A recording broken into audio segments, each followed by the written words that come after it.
face. Is this just piling on me? Sean, come on, I'm looking for a quick answer here. I have no idea. What, Ben? Bed music. Yeah, because that's what the show needed. There's music underneath what you're saying. Come on, dude. I put a lot of time and effort into that. Anyway, apart from my subtleties that I'm throwing into the show from time to time, we've got a lot to get through as usual today. We've got mostly cricket, but we've got Super Rugby, which was, well, it was hot and happening over the weekend. We're going to get into our headlines. We've got lots of tweets to get through. We found some new psychos for you to enjoy. And then there's some old favorites. We've got great articles from the internet. And of course, we've got our big discussion coming up this week. It is all around cricket. But first, we're going to get the show off to a very energetic start. Martin Solveig now with Ready to Go.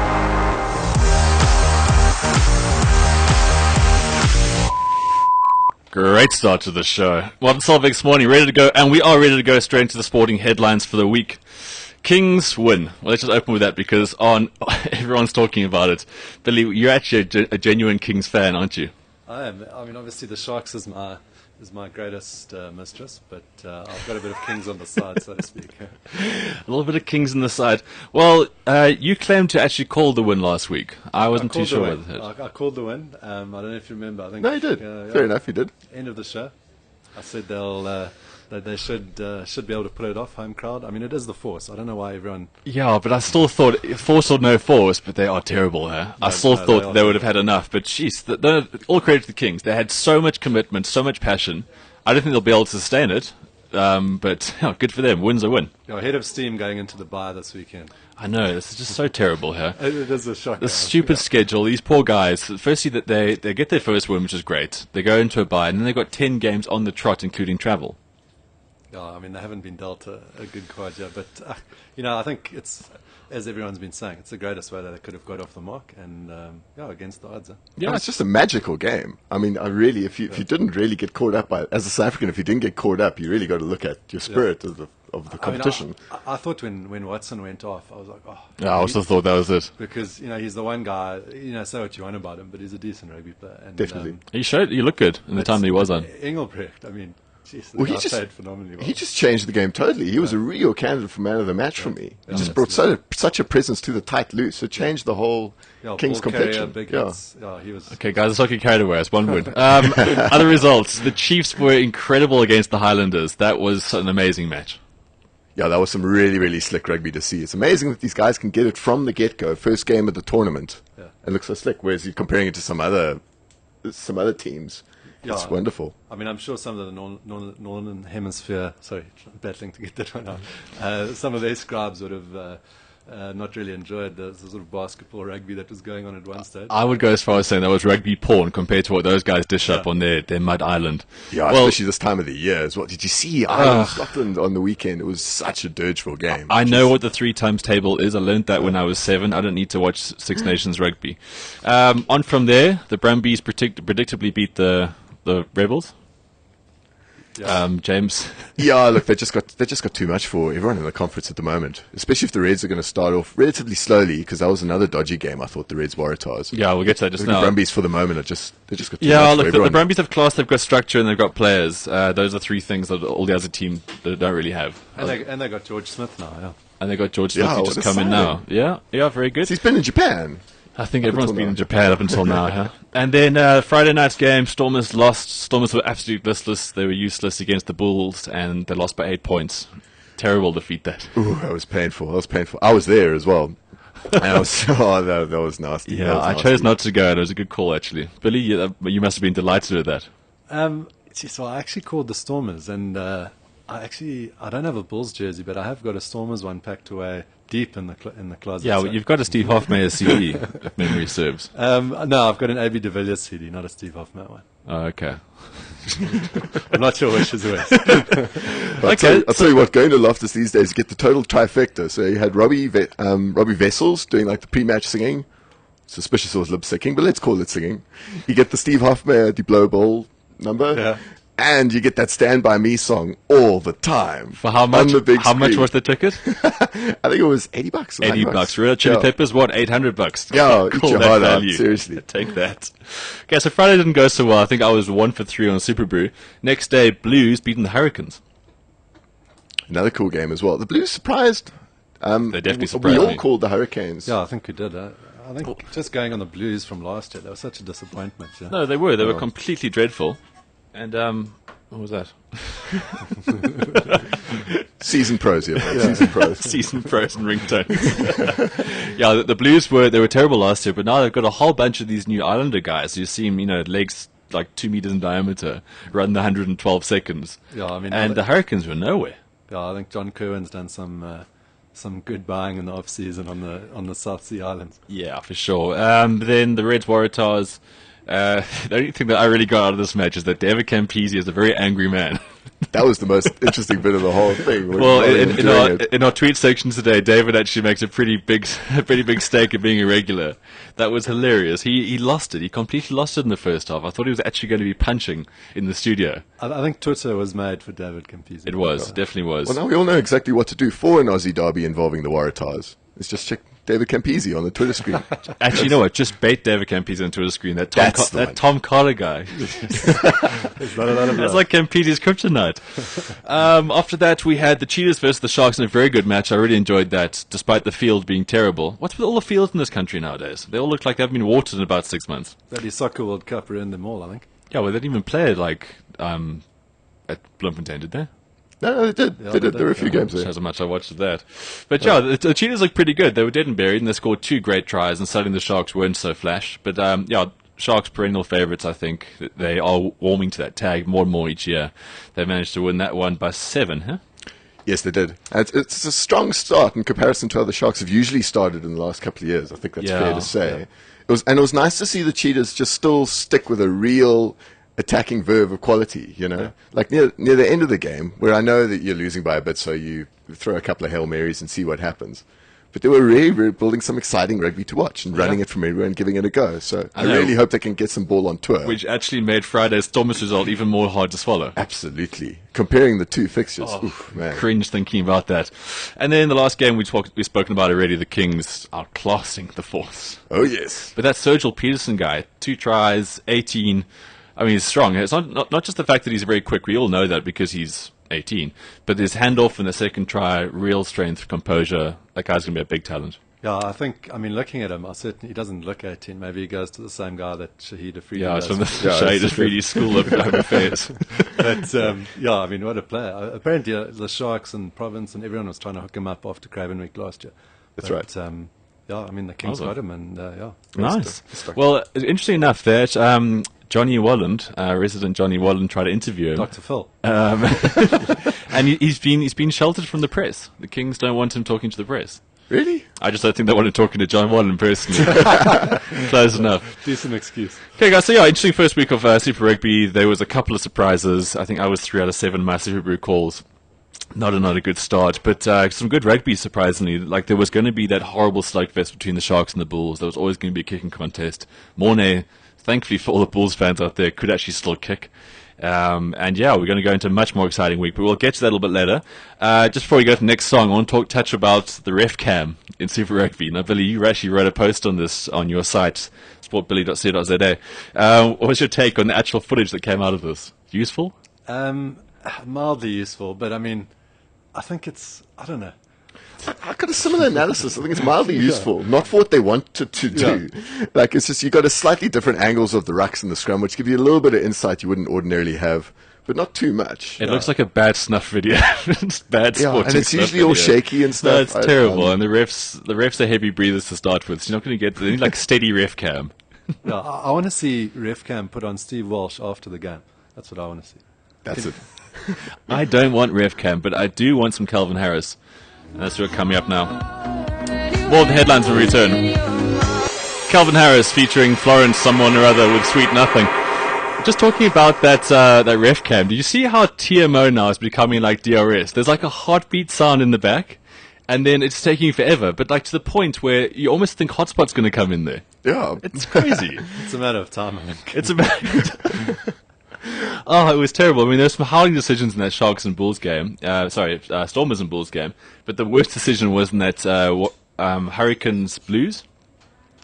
There was it was a bit of a two guys contesting a ball, going for a touchdown or a try. Yeah. And then the guy ruled obstruction, penalty try, and yellow card all in one go. Yeah, I think that was a shocker. It was like absolute. I can't get that kind of logic. How can you have penalty try and the yellow? It's just double whammy. Oh, no, it was terrible. But yeah, this TMO, like Billy, I think it was you that just said now that there's only a matter of time until you'll start seeing TMO cam. Like you see the guy sweating for clips, answering tweets about it. I'm definitely keen on TMI cam, but it has to show their heart rate. Like as the guys, as old, what's his name?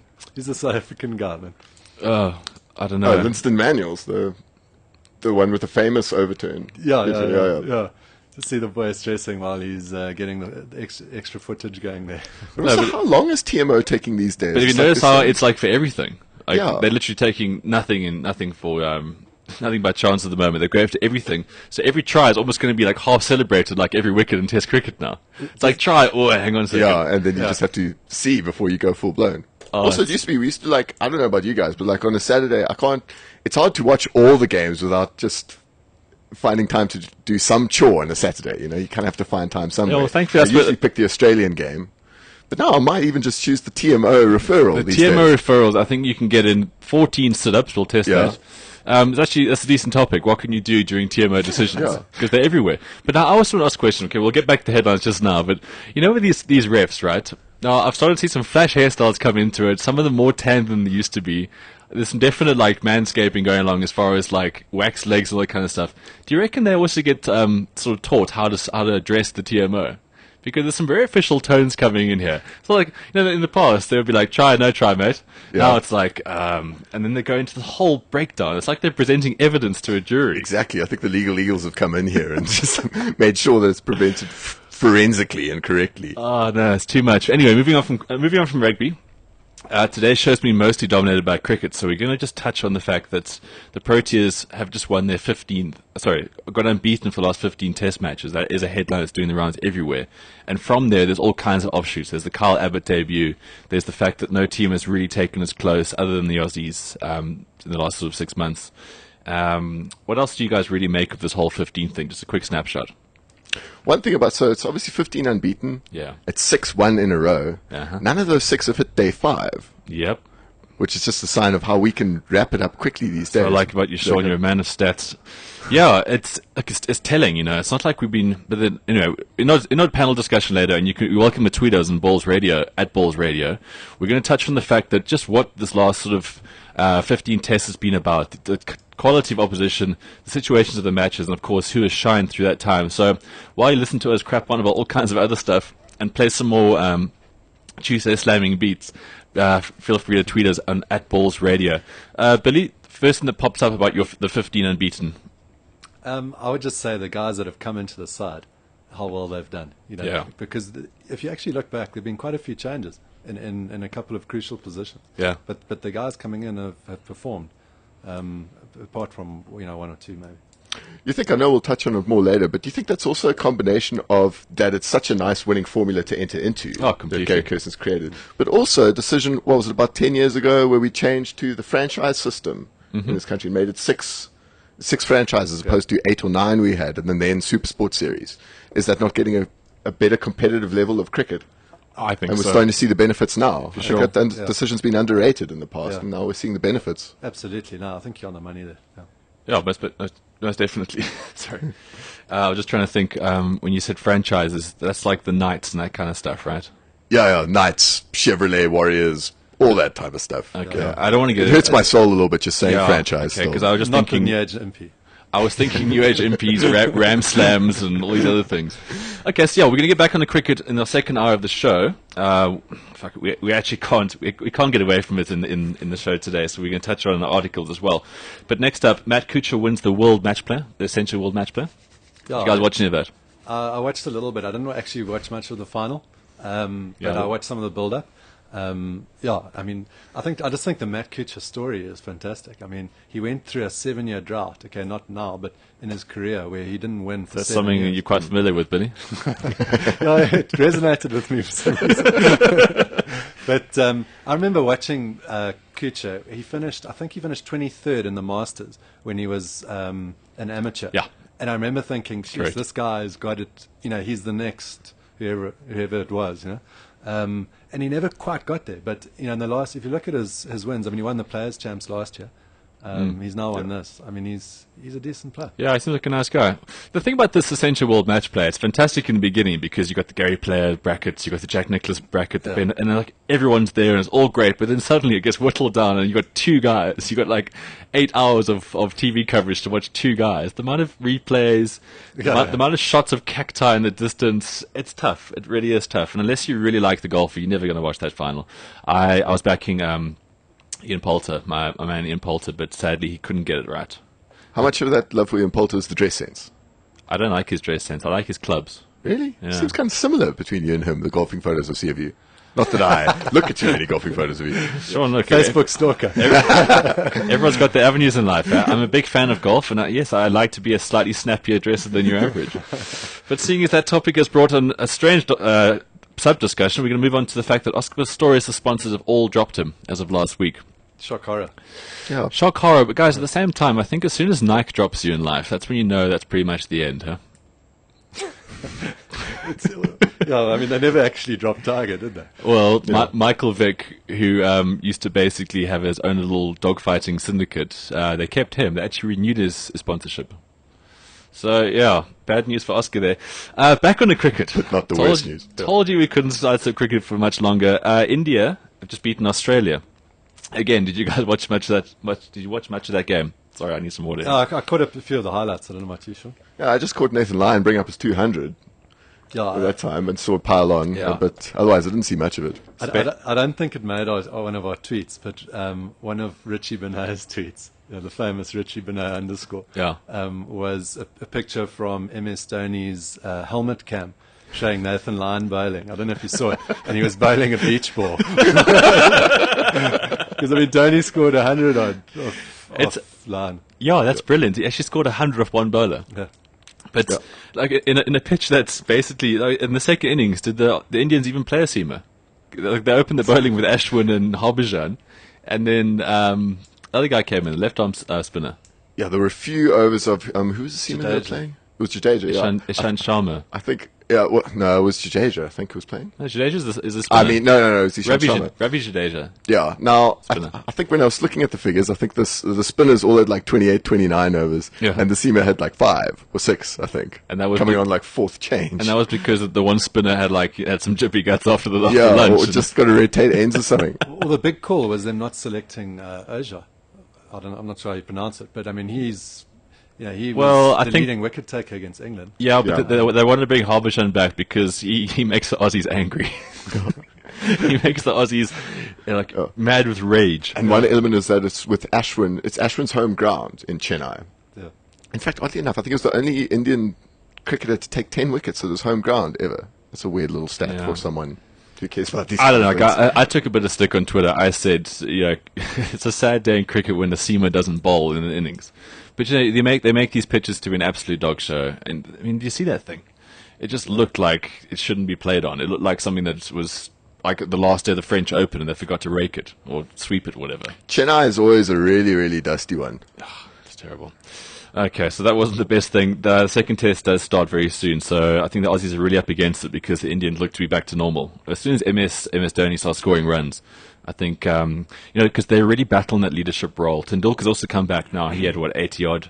Yeah. So the Aussies could be in a bit of trouble there unless they can somehow learn to spin the ball. Final headline for our headline section of the week is Sepp Blatter, Emperor Blatter, has approved 3 companies to go ahead with goal line technology. Okay, so first question is, cousin, brother, son-in-law, which relative is getting the money here? It could be all of it. It might even be himself. Who knows? Yeah, I mean, this has been in the pipeline for so long. You got to wonder why it's never gone there. I mean, obviously, you had to give the family some time to get their businesses set up. Well, that's exactly what it is, because it's been so long. There's been a need for it. I think England, after losing to Germany, even though they got pumped in that game, they needed goal line technology. There was a huge uproar about that, but Sepp just sat there, and the suspicion was, and I'm not making jest of this one, I'm not making light of the subject, but where could FIFA make money? And as you just said, exactly. They needed time to set up some companies, perhaps. Yeah. I don't think you need to say that like that's controversial. I mean, it's actually clear right. that's how FIFA think not, about life, you know. I have my doubts about that thing. Well, everyone has their doubts about that thing. But anyway, goal line technology is going to go through, so you'll see that in the World Cup coming shortly. I don't know, it might be one of those, it might be when they hold the World Cup in the moon. I think they're just waiting for the money to come through on that. Do you think it is going to be in one of those air-conditioned stadiums in Qatar? Yeah, exactly. Air-conditioned, boozeless, homosexualist stadiums. Did you hear that Qatar want to try to host the AFCON the year before their World Cup? They're trying to see as a dress rehearsal if they can host AFCON in the Middle East. And let me guess, the officials said we're listening. Yeah, exactly. Because I think it's supposed to be held in Libya, and of course this AFCON was held in South Africa because Libya pulled out. Well, Libya had some fisticuffs. Yeah, so I could just see a Qatari official go up to some Libyan and say, like, I'll pay $200 million to say you're not ready. Okay. And then we have AFCON in the Middle East. I think it'll be awesome. Well, on that note, we're going to get some more Slamming Tuesday beats. DJ Siesto now. We own the night. You listen to Blogs on Balls every Tuesday, 10 until 12. Nothing but the best of what the internet has to offer sports-wise. And we sneak in a couple of tracks as well. Thanks so much for your tweets on at Balls Radio. We've had some requests about talking about Six Nations rugby. England beat France. Yeah, England beat France. That was a very good result for the English. Okay, I'll analyze it a little quicker. French haven't won a game yet, have they? No, they haven't won a game yet in the tournament. It was a close game until half-time. I think it was a 2-point game with like 30 minutes left. And then the coach, San Andre, made some crazy substitutions, which is not out of character. French. Yeah. And then they threw the game away. So one of the chirps I think it was from the Scottish coach, he was saying after the game that a lot of the players had sore necks from watching the scoreboard tick down in that game. Another tweet here from Bobby Nick. Sorry, Bobby Nick 23. I've got to really look at the screen here, get these Twitter handles. Bobby Nick says that I'm convinced footy hasn't used goal line technology yet because they like the drama. Gets people talking about the game. Totally believable. Bobby, that's what Sepp totally says. Believable. That's what Sepp has said throughout the idea. And I kind of agree to an extent. He actually said that. Yeah. They like the drama. Well, the idea of the debate with referees and stuff and how we can debate these decisions I try to take later. this sport more Debate seriously. in soccer. Dodgy. Okay, so, sorry, we're not going to go too much more into the Six Nations. No. We're also not going to go into domestic football. Well, it looks like England are going to take the Six Nations. Yeah, and it's rightly deserved as well. I think they've got a good young side coming through. Their Samoan guy is starting to really hit the straps, and that young Farrell is a good fly-off. But, guys, what we try to do on the show is play to our strengths. So if you do like netball, if you do like hockey, if you do like domestic football and matters of those, probably not the best place for it, but we are very good at rugby. I like to think we are. We definitely know our cricket, we know our golf, and we know the internet, which is precisely why we've been given this 2-hour show. And it wasn't just because Balls were desperate. They have confirmed that with me. It wasn't our desperation. Of course. We're a merit selection as three, which is quite nice, actually. Of course. So, there's no need to reassure me. I'm confident about this. No, it was Billy that was hanging on the edge here. It's not because Blades plays the Tuesday school at Wanderers Club. Yeah, also think Blades also has big nights on Mondays, but we'll move right on to. If this is your first time listening to the show, thank you. Your morning might not be as productive as you want, but that's a good thing. What we normally do is we have headlines we run through, and then we go into what's been great on the internet as far as article-wise. So we try to get as many local bloggers as possible on the show. Basically, if they've got a topic that they want to get through and they've written about it with a bit of passion and sort of precision towards the topic, we want to showcase that. So if you are a blogger, preferably of South African nature, because then you won't talk about obscure things like Hungarian tobogganing or Icelandic ice fishing or something like that. Send through your links. Follow me on Twitter at @followthebounce. Send me your links, and I'll definitely read them. I can't promise I'll put them on, but I'll definitely read all of them, and you can be part of the Blogs on Balls show. Now, all three shows that we've had have showcased Alt Cricket, my favorite cricketing go-to guy on the Twitter, and he's also got a very good blog, the Alternative Cricket Almanac. Now, on there, you'll see a lot of things some pretty spicy stuff as well. He's a bit edgier than the three of us in this panel, although Billy has his moments. But he wrote this really, really great thing this last week, how not to use Twitter. Did you guys read it? I did. I think it was brilliant. It is so good. Now, Twitter, if you are on it, you realize that there's some pretty special people out there. A lot of them sort of hide behind these pseudo names, and they just shout abuse. Scandalous. Scandalous, I know. How dare they? But a lot of the feedback is good, and a lot of it's very good on an interactive basis. We can have some pretty good discussions, and a lot of it's just straight out funny. Like, I've come across some tweets that literally do make me laugh out loud, which I didn't think was possible after reading those things, but yeah, it's true. So, how not to use Twitter. I'm just going to take a couple of excerpts from the post by Nishan Joshi, the editor of Cricket. He starts off by saying, Twitter has changed the way we enjoy our matches, and certainly enhanced them to a great degree. Being able to interact with the fans around the world and share jokes, all whilst watching a big game. It is something that we would have struggled to contemplate even 10 years ago. However, commentating on cricket is not without its fair share of loonies and feckless basement dwellers. And he's not talking about the commentators. He's not talking about Danny Morrison, no. He's talking So what he's done is he's basically got all these different points of how to use Twitter properly. On the headline, how not to use Twitter. First up, don't ask for the score. Now, this is brilliant, okay? People, I've got a decent Twitter following, and people always ask me for the score. I do provide live updates. I build a following around that, because if you get strangled into a wedding, or you're working for some reason, or you're at a braai and you're trying to impress a girl, and you're not watching the game, it's nice to have tweets coming through saying, Proteas 3,000 for 2, Pakistan 7 for 8, that kind of stuff. Whatever it may be, it's nice to stay on the cusp of that. But then you get people who literally go online. Now, there is hundreds of people giving score updates, but then they single you out and go, what's the score? Like, find out for yourself, dude. I know. Total strangers asking me for the score. Piss off, quite frankly. Or you get, like, I saw the other day, someone like Michael Vaughan going onto Twitter saying, what's the latest cricket score? Yeah, but he's looking for attention. Yeah, he's got a couple of 100,000 followers. And probably half of them reply to him. Yeah. And then this next one is brilliant. So you get people. You know, the worst thing on Twitter is when people they target sports stars and say, "Please retweet, it's my birthday," or "Please retweet, some crap." Like, why would you want that? I love that. And it's even worse when the stars actually indulge this crap. So his next point is. A lot of illiterate people also go, "Pliss to retweet." PLISS. So what they'll do is that they've got some fledgling blog about how Ganguly is better than Dhoni in T20s, or how Bradman was never going to be a good T20 player. Like, it's just useless crap. And it's like, please retweet for your followers. Now, again, don't do that. If it's good, build your following up. People will retweet you organically, as they say. If you keep hounding and pestering, people are going to... It's never going to happen. Yeah, look, guys, it's far better to get a retweet just out of someone wanting to share it because it's quality. Yeah. No one wants to see it if you want to sell it too much. Yeah, exactly. I want to try and get it to folks, you know. Oh, so annoying. Hey, Billy, have you ever asked someone to please retweet you? I asked Gary Platt to retweet me because I've also slept in the dunes of St Andrews. Did you say retweet or retreat? I think he retreats when he sees my tweets. Good old Gary. Next point up, play nice. Now, this is a good one. Is that like you also get grammar and spelling Nazis you can kind of understand because hey, like it's what people do. We're a very analytical kind of species. It gets a bit annoying when you've got 20,000 followers and you manage to like leave out a letter here and there. You then get 17 tweets saying you can't spell, you're shit, get off. Yeah.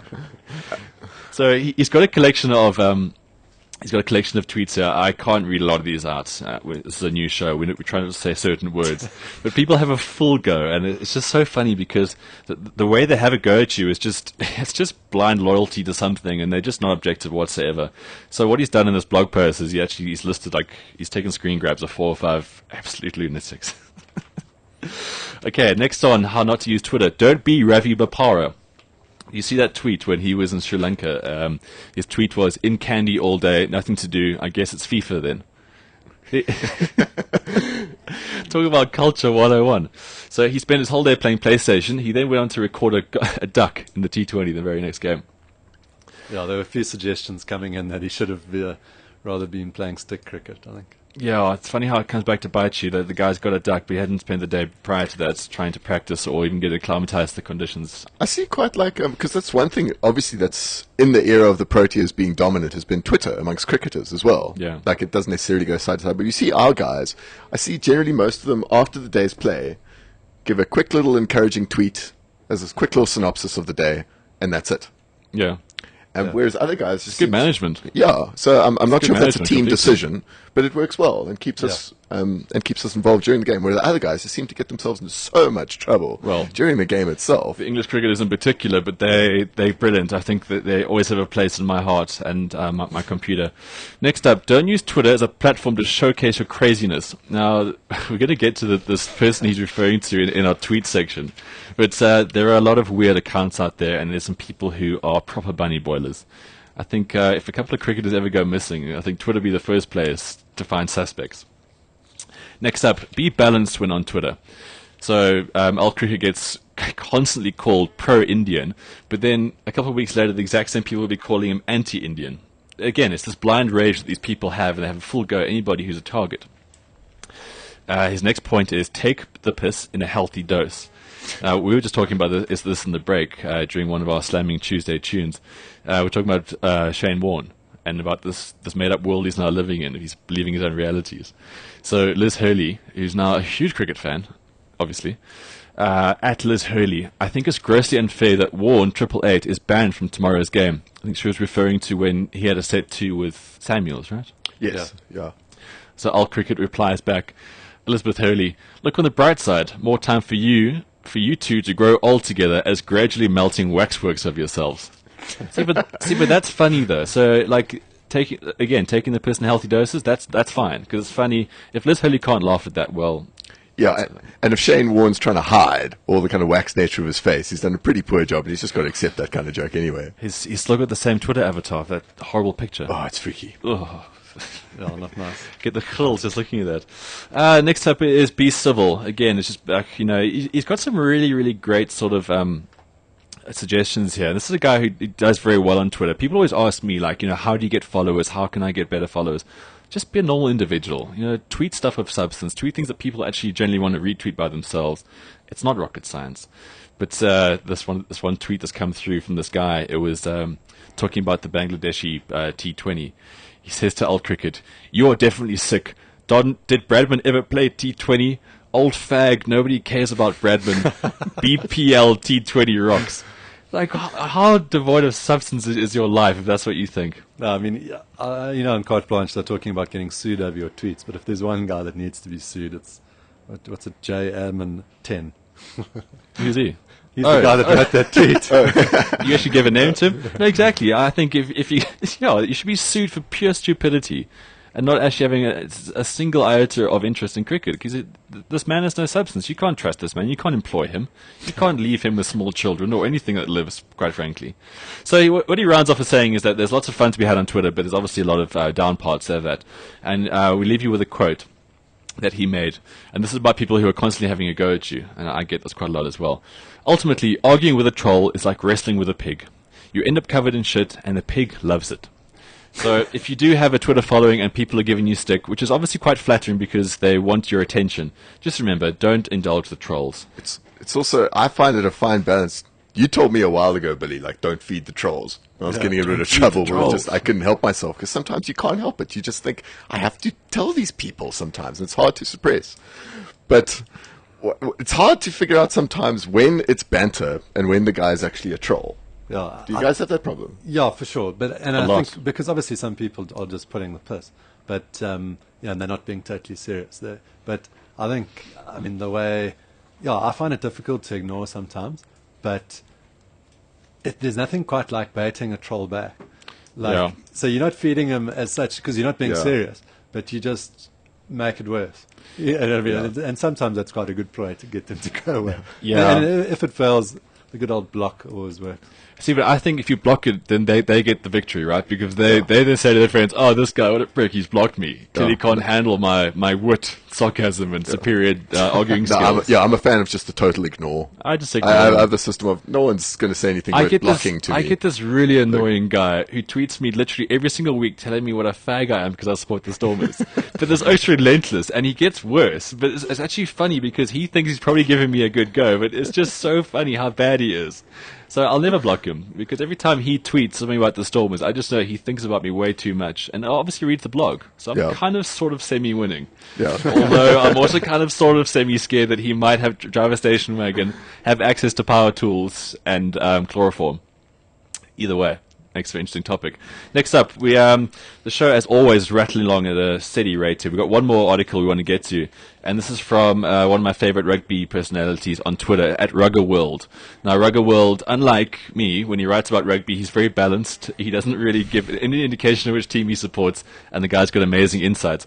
And a story which it popped up about the Varsity Cup. Now, I can't watch the Varsity Cup. For me, it's like T20 gone wrong, because you've got something that's really cool. You've got students who generally make a lot of noise because they're drinking hugely, but now you feel to add bad music on top of this. It's like nice way to kill a natural environment, a natural atmosphere. Yeah, I totally agree there. It's terrible. But it seems to be getting decent results, though. I think the idea was great, and the first season or two were... Okay, guys, I'm just going to stop you there. We're going to delve into it now. I'm just going to read some part of this article, and then we can go into what you guys think about it. Because Morne from RuggerWorld, the points that he makes is that the title of the article is Rugby That Rocks or Pops. He starts off by saying, has the Pink Floyd, AC/DC, or Led Zeppelin of the rugby world been replaced by Justin Bieber? Now, in essence, he's saying that Rugby That Rocks has lost its soul, because Varsity Cup rugby is all by the amateurs, right? As in varsity. Yeah. Varsity is frequented by students. Last time I checked, I remember from my days of finishing school and going to Stellenbosch, there were mostly young girls, they're not old ones, so it's a student town. So what he's saying is that ever since Hilton Lobbits came into the mix for the Ikeys, Hilton, obviously, he's not a student. It's Nick Springbok. Couple of caps for the Springboks, yeah. Yeah, but I think if you had to speak to him, and no disrespect to him, you'd find that he doesn't really do the university vibe. Now, he came into that mix. Ikeys won that year. There was a big hoo-ha about the fact that, well, he's not a student, he's a professional rugby player, he's contracted, and now you bring him into this amateur ranks. But now, Morne goes on to make a really good point here, which I shall quote from his piece. Wow, I've got a really big stack of paper today. Have you noticed this? So many things to read from these great people of the internet. Okay, for the record, eligibility rules, that was from the Varsity Cup, that at least 16 of the matchday squad of 23 must be registered students at the university, and if applicable, the student should have at least passed 30% of your subjects previous year to be eligible. I mean, that's laughable. Okay, that really pops straight up, straight up the bar is low, but it says that 16 of the matchday 23 must actually be registered at the university. As in, they might have a textbook. That's probably it. Coaches come into the change room on the day before. Okay, textbook's up. Okay, you can play. But now, also, no player that has received a senior national cap, as in Lobbits, or has played 4 or more Super Rugby games may play. But there's no stipulation about Currie Cup play here, even though that is a senior tournament. So he went on to then add that the Tukkies, when they played against the Shimlers, of the match day 23, only 3 players were not contracted by the Blue Bulls Rugby Union. That was an incredible stat, eh? How I mean, I insane knew is there was that? a big involvement, but I hadn't actually gone into the numbers myself, and that was really eye-popping. Yeah, we're not saying these guys run out for the Currie Cup or Super Rugby team, but the thing is they've all got union contracts, so either senior contracts or junior contracts under 21, under 19. Now, of the 3 that weren't in the union, one of those have played for the Sharks under 21 side. So we're sitting with a situation that in the Varsity Cup, the Tukkies have got 2 guys who are actual out-and-out students. That's crazy. It just seems like that's defeating the object of the whole tournament. Yeah, at what point do you call it the Varsity Cup, and at what point is it just an age group level tournament for the unions? So it's Yeah, I mean, it's basically become it is becoming a souped-up version of the Vodacom Cup. Yeah. Just with the franchises playing under the names of the varsities. And I don't have a problem so much with the guys them being contracted. I mean, I remember being at varsity and there were guys that had provincial contracts, but it was, amateur days. But I've got a problem with the guys aren't students. And passing 30% of your subjects is absolute rubbish. No, it's not sending out a good message at all, huh? Yeah, I mean, like we all watch those movies about the guys in basketball that had to get private tutors and all those. You remember those movies from the 90s? I can't remember what they were called, but there was always a guy that was having extra lessons because the university was going to kick him out because he couldn't pass the subjects. But, that's just gone out the window. 30% of your subjects. Like we used to get excluded. Even at Rhodes, where academics wasn't even a priority. If you pass 30%, sorry, you're out of here. Yeah. So, I mean, like, I started this off by thinking that it's just the loud music and these questionable presenters that Supersport field in these things. But it turns out there's actually a bigger deal happening here in the Varsity Cup. And it's sad to see. I think even Rob Lowe, the old Springbok legend, tweeted last night that when Marties beat Picker, it was basically a victory for the amateurs against the pros. Yeah. Like, I totally understand. If you're young and you're very good at rugby, great. There's a chance you'll be professional before other guys. That's fantastic. But not in the Varsity Cup. Then you might as well just disband the Vodacom Cup. It's still going, right? I think so. I also worry about, when was it, last year or the year before, when they start playing with the points. For me was one of the first warning signs. I don't mind trialing experimental scrum laws and line-out lifting laws or whatever, the sort of technical aspects of the game. But when you take the very nature of how of what a penalty or what a conversion is worth, and change that, for me, that's playing too much. That's like having varsity cup cricket and saying, well, you can actually be out LBW if it pitches outside leg. You know what I mean? Just to try to innovate these things. Look, it's taken, at the risk of sounding too old-fashioned and not wanting to move forward with the game, it's taken lots and lots of compromise and kind of research and settling on the scoring system we have now. And I agree with you. I mean, I think it works. So I'm all for lots of experimentation with other laws. Yeah. But we can't just compromise certain things and also just make it confusing to watch initially. Yeah. If you just kind of switch on and see the score being 8-4. I know. 4-2. We're just trying to get girls into sport, and now we're going to throw the cat amongst the pigeons here with 2s and 4s and things. Yeah, so it just makes the initial viewing tricky as well to get guys into the tournament, which they still want to build lots. The other thing I read the other day, I think Brendan Nell wrote it. He read an article. Is that the same Brendan Nell that you listed in one of your top 5 mentors? So self-same one. Big Bulls fan. But he wrote an article he read an article about the Varsity Cup. And I think he said he counted 18 mentions of FNB. Because FNB, the Varsity Cup sponsors, they also sponsor the teams individually. So in one report about the Varsity Cup action, the 18 mentions of the sponsor, like it just becomes like a sponsor fest. Yeah. Yeah, we all understand the theory of professionalism and how it's affected sport, but it's just a sad thing. I think it comes back to popularity. People just jump on anything that's getting some airtime. And I think the Varsity Cup will be worse off for it.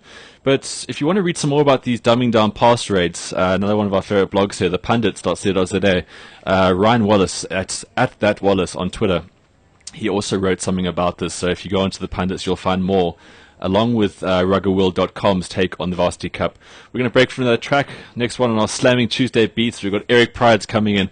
After that, we've got our Icon of the Week, we've got our Sports Willy of the Week, and don't forget, we've got our tweets as well.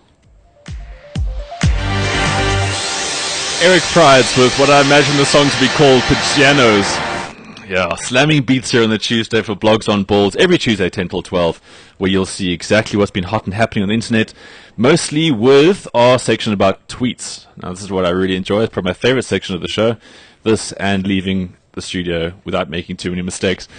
Sean, how many followers you got now on the Twitter? Not too many compared to you blokes. Well, it's never a comparison game here, Sean. This isn't the showers. Oh, how many Twitter followers you got? I've got, and I'll tell you why I ask. I think I'm on 770 something. 770. Okay. Now the reason I ask this is because Simon Hill came around to my place to watch the rugby on Friday, and he was hell bent on getting 1,000 followers. So the other 5 people in my lounge all had to follow him on the spot, and eventually, through retweeting him and getting him through the game, he went to 1,003. That's good. The sad part of the story is that Simon Hill has more followers than you. No, that is quite sad. So everyone, Sean needs more than that. I mean, he's a good follower. Well, the thing is, Sean, the reason I don't haul myself out there. No, it's just that I think what you tweet's really good. There's so few good tweeters out there. I know this because I follow lots of people, probably to my detriment. So Sean must be followed, and you must follow him at Simply Sean with an underscore at the end. Simply Sean with an underscore. With an underscore at the end. Okay. Look, Twitter was really. I only started using Twitter less than a year ago. See, you're so modest as well. Look at you. It was just I had in June last year. I had 11 followers, 10 of which were like friends and family, and one was some weird, dodgy dating site. Which has finally followed you back. But then I wrote one blog that went viral throughout Twitter. Yeah. And then it just all got silly. And I was still figuring out how it worked and how to connect and stuff. So I've just always treated Twitter just to kind of just tweet interesting or funny stuff and just see what happens. Yeah, and everyone should. Everyone should. So what we do in our Twitter section each week is that we have some old favorites that we pick up on. And mostly Australians, funny enough. We compile a list. We talk about the tweets. So again, if you got some people that you think we're missing out here, tweet us at BLOGZ Radio and tell us about the freak shows that light up your timeline. So in the Old Crickets piece, where we spoke about not using Twitter to be a platform for your craziness, there's this person. Okay, this really made my week. At BroadyFan. Now, believe it or not, so much wrong with that. Stuart Broad has fans. Stuart Broad has lots of fans. Being an icon that she is, a certain Mandy Broady 8 lover, that's what she names herself in full. Well, I think someone should call the cops, just straight up. No, seriously, if you've heard of bunny boilers, but then you get this person. I actually tweeted BroadyFan yesterday, and I said, if Stuart Broad ever goes missing, I think we've got a suspect right here, and I included the hashtag BroadyBoiler. She then went on to favorite the tweet, retweet the tweet, follow me, and then say thanks. So she clearly does not quite see what's going on here. Her tweets are on the side of, well, let's just go with Stalker. Yeah. No. I was going to use a slightly longer word, but let's go with that. Okay. At BroadyFan, I'm your fan. Okay, she's not very good at English. It always happens like this. The people who are most prolific on Twitter aren't very good at tweeting or with the English language. So we'll find out with David Campese shortly. Okay, at BroadyFan, I'm your fan, your world's best player. I make this account only for supporting you. Can I get a short reply from you, please? Again, don't ask for replies or retweets. BroadyFan falling foul of that one. At Broady, you are my dream. That's not a thing I won't. There's not a thing I won't do. I give up my life for you because you are my dream. Keep smile always. This is getting quite. At BroadyFan, Broady, you got that smile that only heaven can make. I pray to God every day that you keep your smile. So look, a lot of these tweets also go on about the fact that that Broad gets wickets and all these kinds of things, but it's creepy. That was creepy. That took me, when you introduced me to that account, that took me just 4 or 5 tweets just to get any understanding of the tone or what's going on. Yeah, okay, but here it gets better. Broady, your best player, I'm here supporting you always. My heart says one day you'll reply me, always waiting for your reply. Always waiting for the reply. And have 23 cats. Yeah. Live alone. So Stuart Broad, if you're listening, you know what to do. So yeah, Stuart, I'm not my favorite cricketer, but just watch your back, bud. If he ever replies, he's in a whole lot of trouble. No, but this BroadyFan's got 4,046 followers. So I think a lot of people like us are going for pure humor. Like, it's just too funny. Okay, next up, Richie Benno _Richie Benno. This is one of our favorites. With his recent selection, Shahid Afridi has had almost as many comebacks as he has had birth certificates. Now, Shahid Afridi burst into the scene as a 16-year-old, right? And he got the quickest 100 against Kenya a long time ago. But he literally, how old is he now? Like 21? Well, I think he's the only man that's ever retired younger than when he came into the game. There was a guy who broke the record for the youngest, allegedly, I say, the youngest test debutant at 14 years old, Hassan Raza. I could make out like the guy had no birth certificate, and I'm sure I made out a beard on the guy. Hassan Raza, the bearded guy with the deep voice. Yeah. It's very, very dodgy with those birth certificates. It's kind of like the names too, because you know if it's the first name or last name that they use, they mix it around a lot. And they sometimes change it as well. They sometimes change it, the spelling of Eunice. Yeah. Anyway, but you must follow at Richie Benner _. He's pretty good. He's quality. Well, I don't know how to intro this. We don't have any sort of intro music for this, but probably not, because it's a sad day for me. Sean, we normally open up with Mr. Gary Player. Anyway, there's been a retweet that has caused a lot of sort of concern amongst me and fellow Gary Player fans. At I quote comedy. Now, this has been retweeted by Gary Player. 20 years ago, we had Steve Jobs, Johnny Cash, and Bob Hope. We now have no Jobs, no Cash, and no Hope. Please don't let Kevin Bacon die. I know, right? Jeez, I have to grab my heart for this one. Firstly, there's so much wrong here. Firstly, I quote comedy. This is about a 5-year-old joke. Secondly, why is Gary retweeting such stuff? And a massive reference towards Bacon. Well, it all Endorsing, endorsing Bacon. I mean, it all started with that tweet supporting Tim Noakes, who is a big fan of Bacon. And those nuggets of information. I told you there was something fishy about that. There is something fishy going on there. I think Wayne's got hold of the Twitter feed again. Now, if you don't know, Wayne is Gary's son, the only one that pursued golf. Yes, he did. He played in a couple of tournaments here and there. It's a worry. He's carrying Gary's bag pursuing golf. Gary has got a brand, and here he is making Bacon jokes. I mean, we're all for a joke, but it's just taking it too far. What is the youth going to think? Okay, we're going to move straight along here, because that did hurt me a little bit. We're going to go into our favourites section of the tweets, and those are the Aussies. It's been a bit of a quiet week on the Quaid train. I'll have to, sad to report. But as usual, James O'Connor, our favourite here, has come up. Well, actually, this is a pretty good tweet. It involves Clyde Rathbone, who made his return to Super Rugby. Now, James played his first game with all those cornrows. He looked quite funny. Sean was slightly envious, though, but he should have seen when we spoke about it. He was on the fence. He then shaved his head to raise money for autism, which we did tell you about last week. He raised 10,000 Aussie dollars. So now he's playing with a shaved head. If you might have watched the game, he went off with a concussion, kind of scared, didn't come back on. Took a really big hit trying to stop Clyde Rathbone. So, at James O'Connor, 832, shoulder muscles never been so sore. Would have been better off attempting to tackle the train. Thanks, at Clyde Rathbone. So now Clyde Rathbone actually replies, at Clyde Rathbone, hope you're good, mate. Lucky the cornrows are gone, otherwise I'd have a rope burn on my leg. Yeah, it's class by Rathbone, hey. Great comeback. So yeah, some good banter around there. As I said, it was a quiet week on the Quaid train. But this now brings us to possibly the angriest man on Twitter, none other than David Campese. You can find him on Twitter at David Campese11.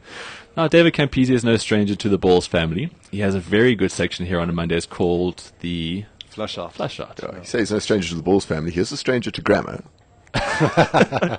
He is indeed. So bear with me as I run through his tweets, but they're priceless. Okay, now, if you didn't know, David Campese, the rugby legend from Australia, played for the Waratahs, right?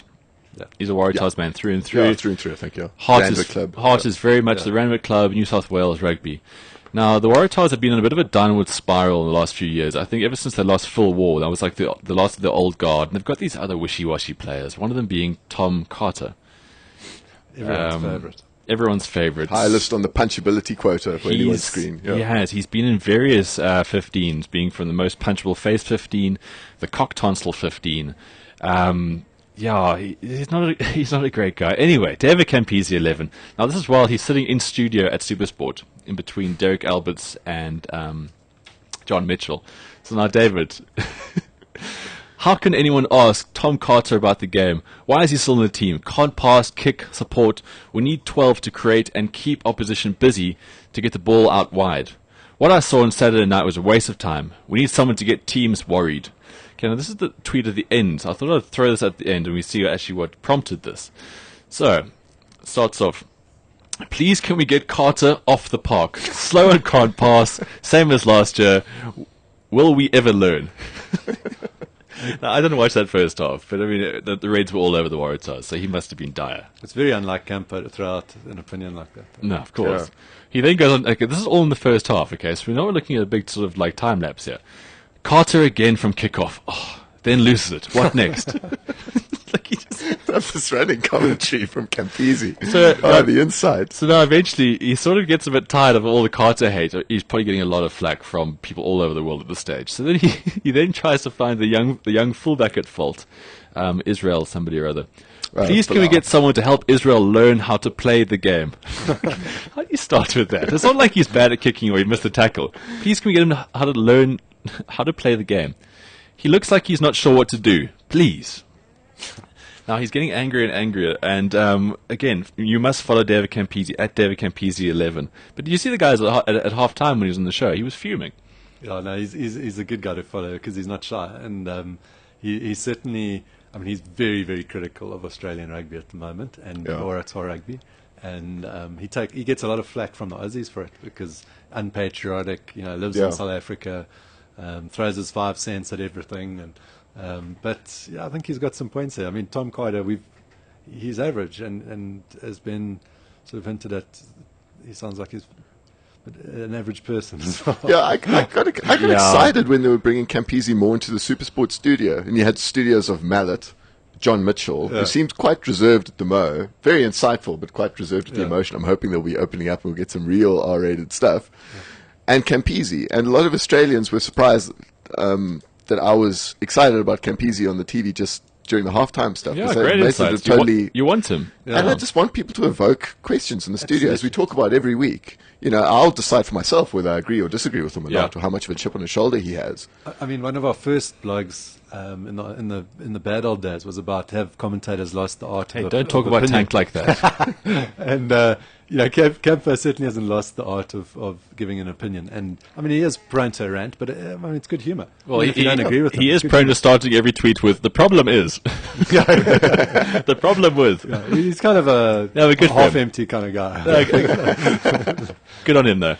Just a couple last tweets. Simon Hill at Salty Snolly, the guy we were speaking about just now, Sean. This is just to give you an example of what you're aiming at during the rugby on Friday. Hey, Barry Bateman, where are rugby updates? Also important. And then, Billy, I must actually just bring you in here. Another person whose tweets I thoroughly enjoy, and I say you are getting better, not worse, and you haven't plateaued. Which is quite hard because you do run at the edge. They're quite hard. At Nathan Lyon and Imran Tahir should play darts sometime. Do you know what Lyon's eventual figures were? It was over 200, right? 220, I think. Yeah, I saw him bring up to 200, but he went for 100. Or Dhoni took him for 100 off 85 balls. Yeah. Just Dhoni. MS Dhoni off Nathan Lyon, thanks to Mohan Stutzman. MS Dhoni, 104 runs in 85 balls, 5 sixes, 9 fours, all off the bowling of Nathan Lyon. And this morning, 48-year-old Sachin Tendulkar hit him for 2 sixes in a row off his first 2 balls. Jeepers, okay. Because Nathan Lyon hit the runs because they were in danger of losing by an innings, Australia. And then Nathan Lyon was involved in the partnership to make sure India bat again. Yeah, he stuck around because he wanted to bowl again. Okay, guys, we're going to come back for our icon of the week. First, some good luck. Hop on, hop off. Kind of love it.